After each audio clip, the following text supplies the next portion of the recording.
de los grandes precursores de la ciencia ficción. Dicen que desde los 90s, pero pues yo digo que está bastante vigente y que está estrenando novela. Me está esperando en este momento, así que no lo voy a hacer más de emoción. Amigos míos, estamos nada más y nada menos que con el señor Gerardo Horacio Porcayo. Hola, ¿cómo estás? Hola, ¿qué tal?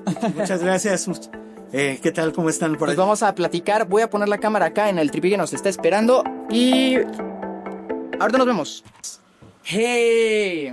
Pues ya aquí estamos con Horacio Gerardo. ¿Qué prefieres, Horacio o Gerardo? Según yo, Gerardo. Gerardo. Sí, ¿verdad? Gerardo, pero en las escuelas de letras siempre me han dicho Horacio, entonces estoy acostumbrado a los dos. Ah, ya es como decir, bueno, ¿qué prefieres? ¿Como que sea la academia o que sea como entre planes? Pues entre cuates yo creo que mejor nos quedamos con Gerardo. De hecho, lo que te platicaba, yo decía, no he leído a Gerardo hasta esta novela y no sé por qué no lo conozco. ¿Y qué creen que? Oh, sorpresa, aquí el libro que está apareciendo justamente fue el primer cuento que leí de él. Ahorita se lo acabo de compartir y pues dije, qué pequeño es el mundo. O sea, la verdad es que sí. Y empezando como qué pequeño es el mundo, aunque vamos a hablar de esta novela de la que ustedes pueden darle clic aquí arriba para saber más de esta novela, pues a mí me gustaría que empezáramos a platicar como de las vicisitudes, las dificultades que implica escribir un género tan bonito pero tan menospreciado, sobre todo en un país como este, que si las letras de por sí están como abajo y luego de las letras la ciencia ficción como que siempre lo ven. O sea, ¿cómo te sientes tú al respecto? ¿Cómo ha sido difícil ya? Pues tienes varios años ya dedicándote a escribir este género. Bueno, no ha sido lo que originalmente planeaba, evidentemente, Claro. ¿verdad? O sea, porque todo esto empieza en la adolescencia, estos proyectos, si no empiezan entonces yo creo que no empiezan, es bien difícil, o cuando ya estás jubilado, no sé, pero precisamente tú empiezas a escribir porque te apasiona el género, ¿no? Te apasiona la ciencia ficción, te gusta, eres lector, sigues, y de pronto hay un momento en que ya no encuentras los libros como tú los quieres. Claro. Y tienes ganas de escribir algo a como te gustaría encontrar un libro. Esa es la clave, ¿no? Y lo haces un tanto instintivamente, no sabes lo que va a pasar. Claro, los sueños adolescentes es que tú vas a romper el molde y te vas a hacer famoso y todo va a ir bien y vas a vivir de lo que escribes y eso es lo ideal, ¿no? Digo, hay historias de autores que lo han logrado, que han logrado vivir de lo que escriben, pero bueno, yo hasta el momento no lo he logrado. Afortunadamente, desde el principio supe que no era bien recibida la ciencia ficción, siempre hay este rechazo, ¿no? Desde el principio, yo creo desde que veía mis series de televisión, ya estás viendo otra vez tus cosas del futuro. ¿Por qué nos hacen eso, caray? Bueno. Creo que muchos de los que te están escuchando se van a sentir identificados. Y ahorita mal, qué bien me estaba acordando. Por ahí leí, corrígeme si estoy mal, que tú empezaste ganando un cuento o teniendo una mención honorífica desde muy, muy chavito. Si tú te acordaras de este Horacio Gerardo Porcayo, casi cuando era súper chiquito y que lo llamaban a la lista y todo el rollo, ¿pensabas tú que ahora ibas a tener tantas novelas, que ibas a tener tantos cuentos? ¿Tú qué le dirías a ese joven Gerardo? Yo pensaba que iba a tener más, de hecho. ¿Sí? Sí. O sea, el plan era ser mucho más productivo, ¿no? Pero bueno, tampoco puedo quejarme de cómo empecé y con todas las intenciones.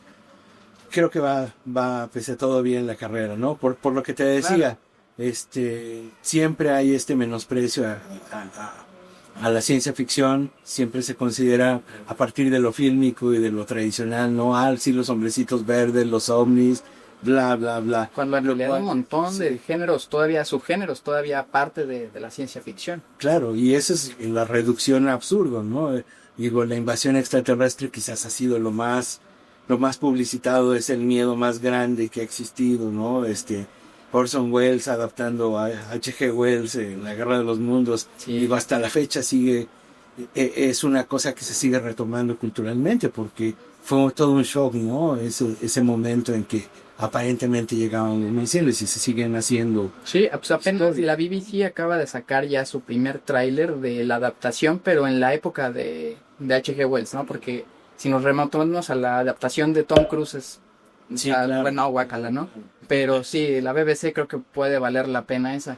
Sí. Y hablando de eso, tú supongo leías a H.G. Wells cuando eras ese chavito de 12, 13 años. ¿Qué otros libros eran tu inspiración o los que dices justamente que llegó un momento en que te sentiste con ganas de rebasarlos?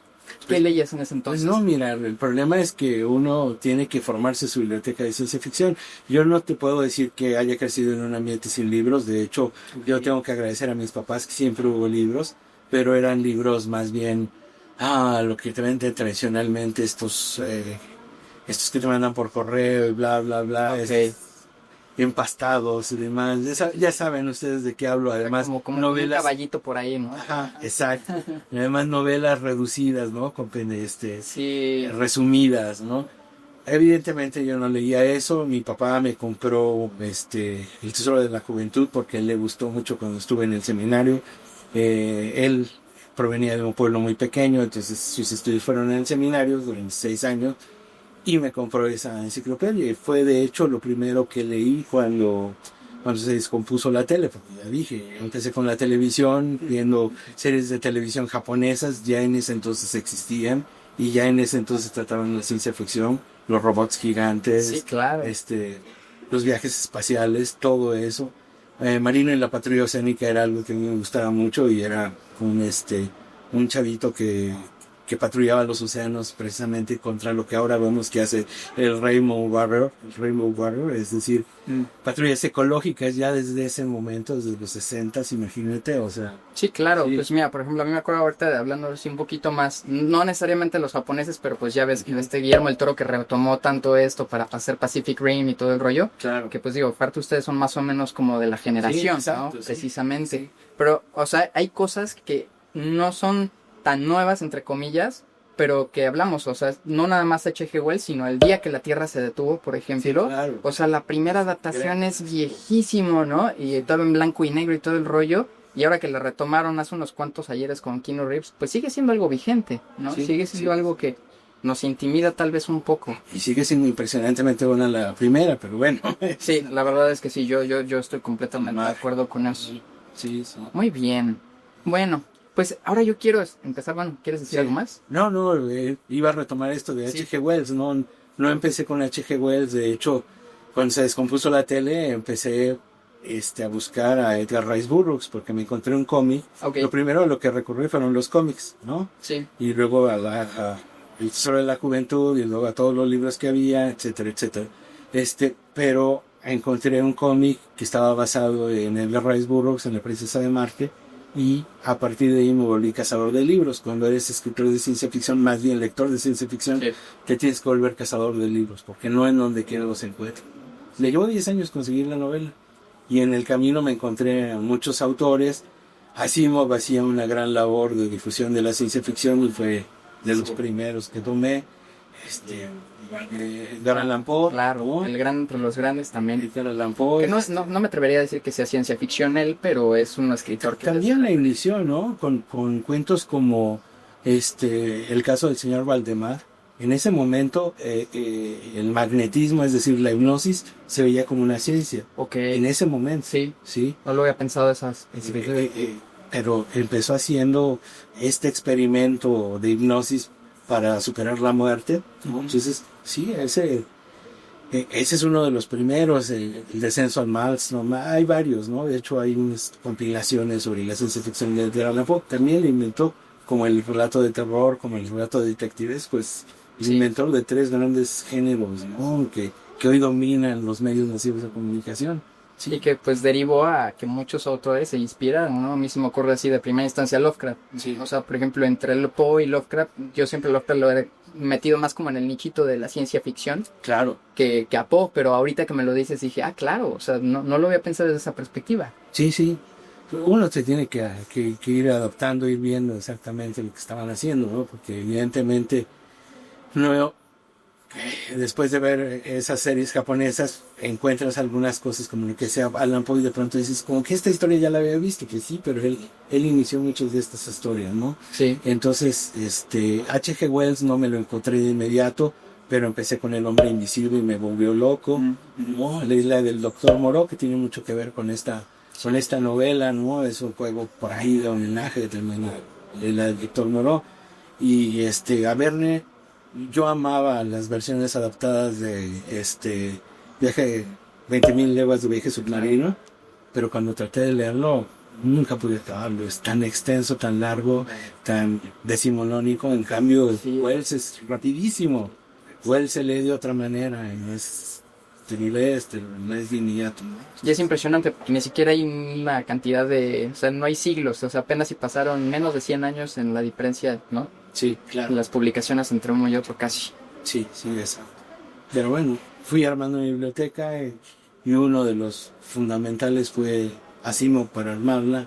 Y en ese momento salió una revista dedicada a la ciencia ficción del Consejo Nacional de Ciencia y Tecnología. Ok. Sacaba, Comunidad con la CID, sacó 2 tomos en su revista dedicada a la ciencia ficción.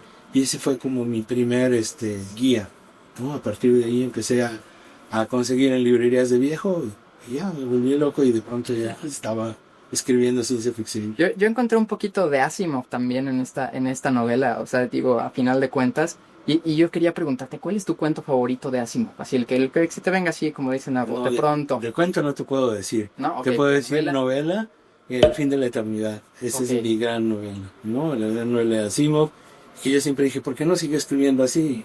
De pronto lo lees y les parecía muy complicado. Y entonces me pidieron que yo lo siguiera escribiendo así. Bueno, es que Asimov ha sido todo un caso, hasta lo corrieron de la comunidad científica Sí. que porque está escribiendo esas cosas, ¿no? Pero a mí, por ejemplo, se me ocurre mucho y ya quiero empezar a ahondar, ¿no? Decir un poquito más en tu novela, porque déjame y te digo bien, o más bien, te agradezco mucho habernos compartido estas páginas. Yo la disfruté muchísimo. La verdad es que justo por eso quería hablar contigo, porque empezamos hablando de lo menospreciado que es este género, pero a mí me parece uno de los más completos. Claro. Y no porque sea un retrato de la realidad, pero sí es una abstracción de la realidad que nos lo pone justo ahorita decías, por ejemplo, de los miedos, ¿no? Sí. Y esto a mí me parece a veces un poquito terrorífico y no. Pero ahorita andamos en eso. Claro, claro.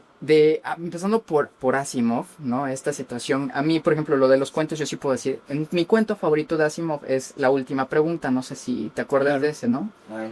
Entonces, hay uno de los Pero tantos la personajes. multivac, La multivac que va creciendo y creciendo y creciendo. Claro. Y de repente se vuelve abstracta y sí, y le hay una pregunta. Esa. ok. Entonces me acuerdo mucho, justo como en esta transición de cómo vamos a manejar la información y la memoria y demás, que ahí ya están hablando de la humanidad, pero aquí se ve la memoria de una persona en concreto. Hay un personaje muy parecido a la multivac, ¿no?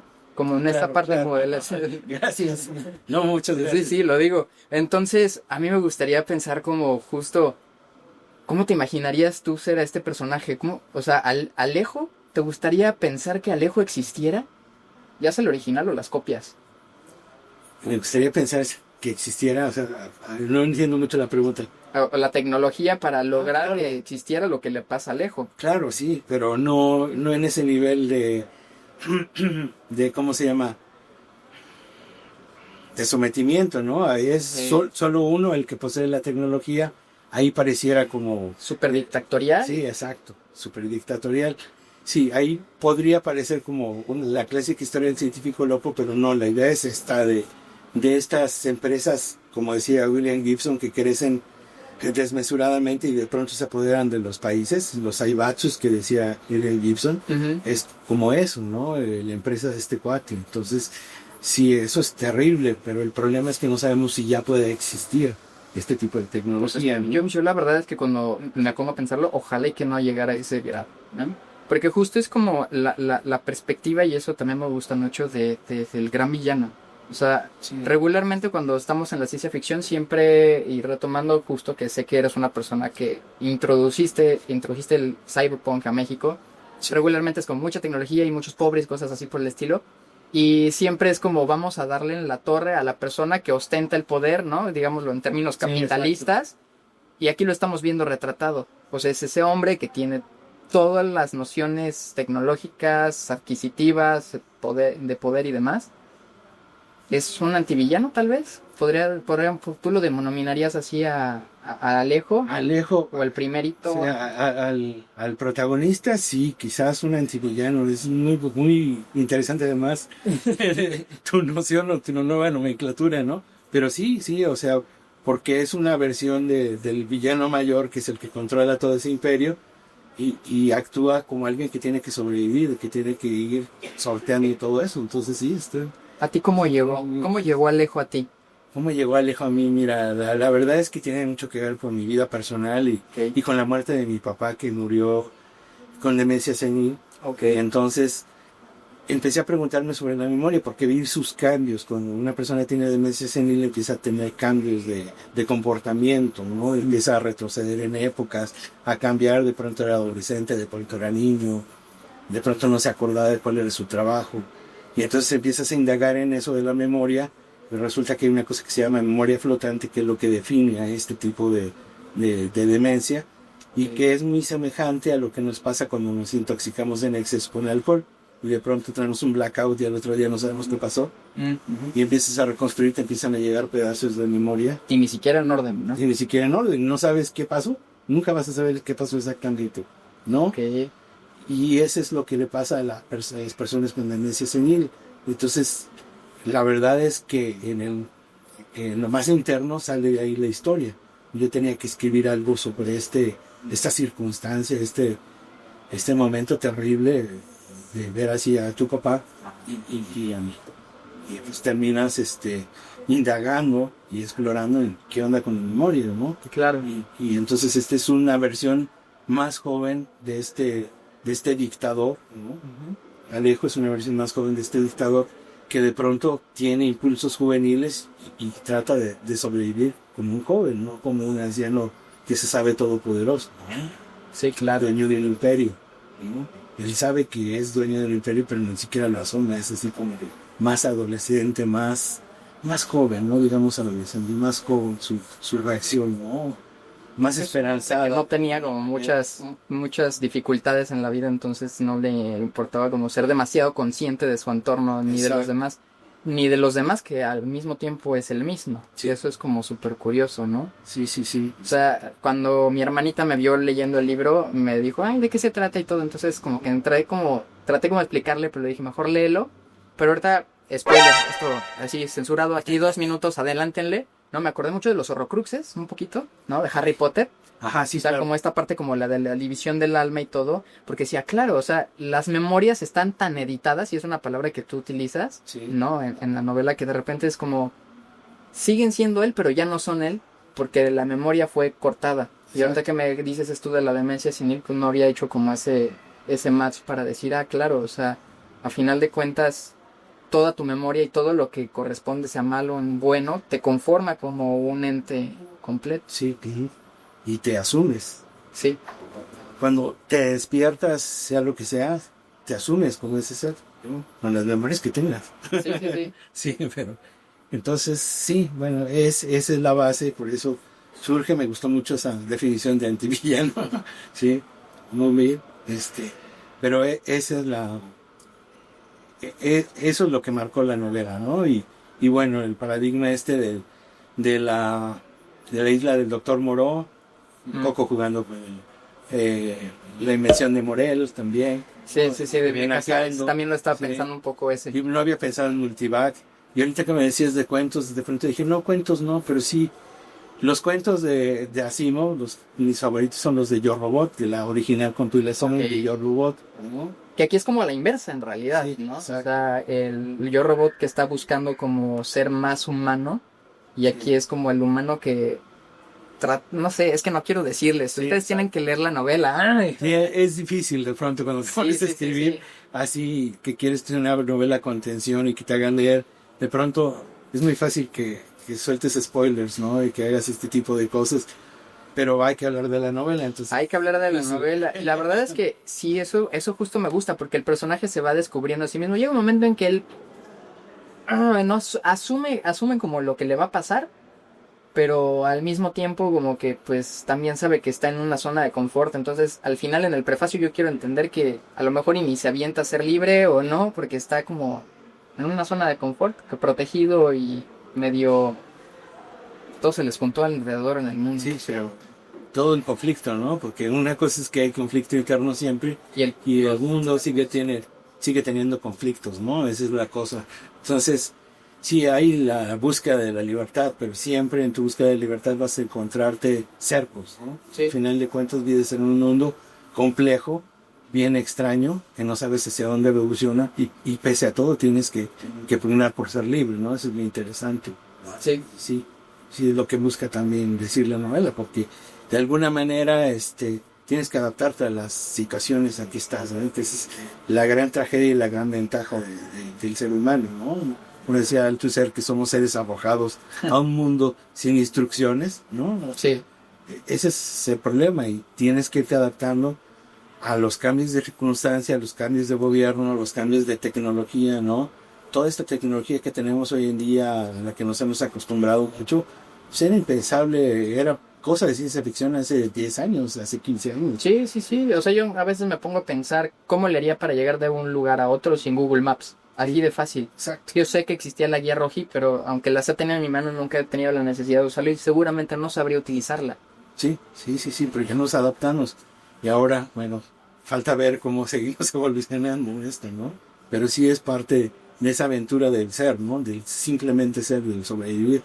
Irte adaptando, ir encontrando maneras, e irte asegurando tu personalidad, pese a lo blanco o negro que haya dentro de tu personalidad o de tus memorias, ¿no? Claro. Sí, ese es lo terrible y lo grande, ¿no?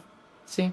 Paradójico del ser humano. A final de cuentas, en cuestiones ya más tecnológicas, también es pensar que no todas van a estar al acceso de todos los mortales, ¿no? O sea, hay muchas cosas tecnológicas que están aplicadas ahorita, que las vemos en ciencia ficción y que en realidad ya son cosas hechas, ¿no? El Internet de las cosas ahí está, ahí existe, pero yo no tengo un refrigerador inteligente, ni una estufa inteligente, ni que el timbre se abra, ¿no? O sea, y la mayoría de las personas no.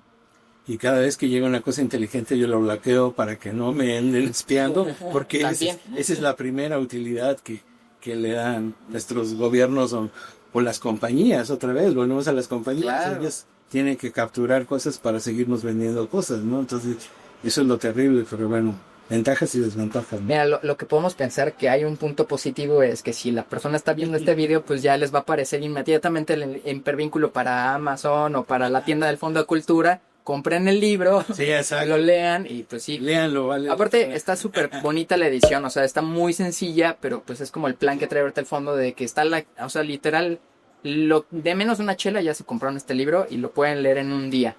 Es además una de las cosas terribles de la ciencia ficción.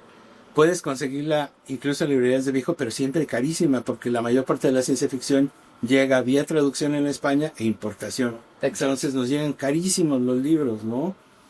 Este es nacional y creo que de muy buena calidad y a muy buen precio. Al final, mi anterior novela la publicaron, la publicó una editorial comercial. Está bien la edición, pero salió carísima, ¿no? Y esa es otra vez, dices, ok, Sí, está muy bien, pero ¿quién la va a comprar a estos precios, no? Y sí se ha vendido, pero no tanto. Se ha vendido más en virtual, porque afortunadamente ya tenemos esa posibilidad también, ¿no? Los libros digitales, sí. Comprar libros digitales y que de alguna manera hacen más barata la edición, entonces no es la única ventaja, pero ciertamente esa es una de las grandes cosas que está ofreciendo el fondo. Sí. Libros muy baratos, la colección popular. Además es el primer libro de ciencia ficción de la colección popular. Mira, si no lo he pensado así. Sí. Hace poquito estuve platicando con Dante Liano y pues otro género completamente distinto y sí. Es que de por sí es muy raro que hablemos de ciencia ficción en México. Sí. Y o en Latinoamérica. Y eso a lo mejor y ya nos estamos saliendo otra vez de tema o nos estamos regresando al primero, pero es curioso, ¿no? Porque en Estados Unidos la ciencia ficción siempre ha sido un boom y los premios más interesantes siempre están como en la cultura anglosajona, ¿no? O sea, se me ocurren los Hugo, por ejemplo. Sí, claro. Siempre es como el referente y los libros que se publican a ser bestsellers. A lo mejor y aguantan 1 o 2 tirajes, pero sí son de millones de ventas, ¿no? Sí. O que son difíciles luego de encontrar también en librerías de viejo, ¿no? Por ahí yo me acuerdo uno de ciencia ficción que prometo ponerles el hipervínculo aquí porque no me acuerdo exactamente cómo se llama, pero es de las novelas de ciencia ficción, a lo mejor te acuerdes. Pero era un feto, o sea, la historia todo gira en torno a un feto que está súper estimulado, es tan inteligente que él puede controlar el cuerpo de su madre y casi el niño ya va dirigiendo toda una nación sin nacer todavía. No, era algo antes de nacer, algo así. En los 80s hubo uno que se llamó El No Nacido. El No Nacido, es ese, sí. Sí, pero que ya no se consigue. David Chauvin es el autor. Ese, exacto. Ya sabía no que se consigue. Y después lo usaron en una adaptación del Maleficio. Usaron parte de la novela una telenovela. Ok. Parte de la novela. ¿Y qué la salió adaptaron. mal o...? No, la adaptaron y Bueno. tomaron de ahí para hacer su cosa supernatural, Ah. que era el hijo del diablo más bien. Ah, ya. Bueno. Sí, pero bueno. Sí, justo esa novela, ya ves, sí. Y esa la leí y lo tengo en mi librito amarillo y todo el rollo ya medio deshojado, pero no lo encuentro y no se encuentra en otro lado. Entonces, Sí, no, qué joya que desapareció. tengas tú. Deberías de invitarnos un día, hacemos un recorrido así como de la biblioteca de un escritor que se ha puesto como lector de ciencia ficción, a ver qué joyitas nos compartes que tengas. Ojalá estuviera bien ordenada mi biblioteca, pero bueno. Sí, algún día lo haremos. Perfecto. Pero vivo en Morelos, es otro problema. Supongo que ni te sería tan fácil. Eso es UNICEF. Pues me gustaría que invitaras a los amigos de Relatos a Granel que nos están viendo a que pues lean esta novela, se llama Sí, Volver sí. a la piel. ¿Dónde te pueden encontrar? Yo sé que tienes tu Twitter, lo voy a poner aquí abajo, pero dinos tu Twitter, te podemos encontrar en dónde más para Lobo Ráfagas, pero no soy tan tuitero. Bueno, en el Face aparezco como Gerardo Horacio Porcayo, así tal como está el nombre. En mi libro están más que invitados, hacemos pues, difusión de las cosas que se van haciendo de ciencia ficción, ¿no? E insisto, esta novela es la primera en la colección popular, pero al fondo tiene algunos otros autores, ¿no? Yo no conocía apenas una autora que ha hecho cosas para jóvenes, Marta Riva Palacio, pero no sacó sí, una claro, novela sí. de ciencia ficción, pero no en la colección popular, está en el fondo, pero también a muy buenos precios, ¿no? Chimal, no sé, hay varias personas que están haciendo. Sí, pues Albert Chimal acaba de sacar su novela y él es una distopía, es otro subgénero bien diferente también de la ciencia ficción y sí, Sí. me ha probado Bacalao, esa ya también la leí, sí me gustó. Ok, entonces, digo, se están ofreciendo varias cosas bien interesantes en el fondo, se están rescatando además de bodegas, un montón de títulos que estaban ahí parados, entonces vale la pena que se acerquen, ¿no? En las librerías de Educal, las librerías del Fondo de Actividad Económica. Y les voy a dar un consejito, si luego tienen tiempo pueden venirse medio ojearlo y ya se atrapan con las primeras 20 páginas porque los libros están al alcance de ustedes y ya lo compran y ya se lo llevan. Sí, vale la pena que se avienten una exploración en las librerías. Además están muy agradables. Y pues vean, simplemente ahorita atrás de la cámara ahí les va todo el paneo de lo que ustedes se están perdiendo y la visión que nosotros tenemos, que aparte de esta librería en tal cual donde estamos ahorita, que es la Rosario Castellanos, es bellísima, de verdad, es bellísima y alguna vez fue un cine muy grande. También tiene su sala, pero eso será tema para otro video. Horacio. Pues Gerardo, muchas gracias por la invitación y ojalá y puedan acercarse a la ciencia ficción mexicana, tiene mucho que dar, tiene sus maneras particulares de enfocar las cosas y yo creo que vale la pena que se lean mi novela. Están invitados. Bueno, adiós. Adiós.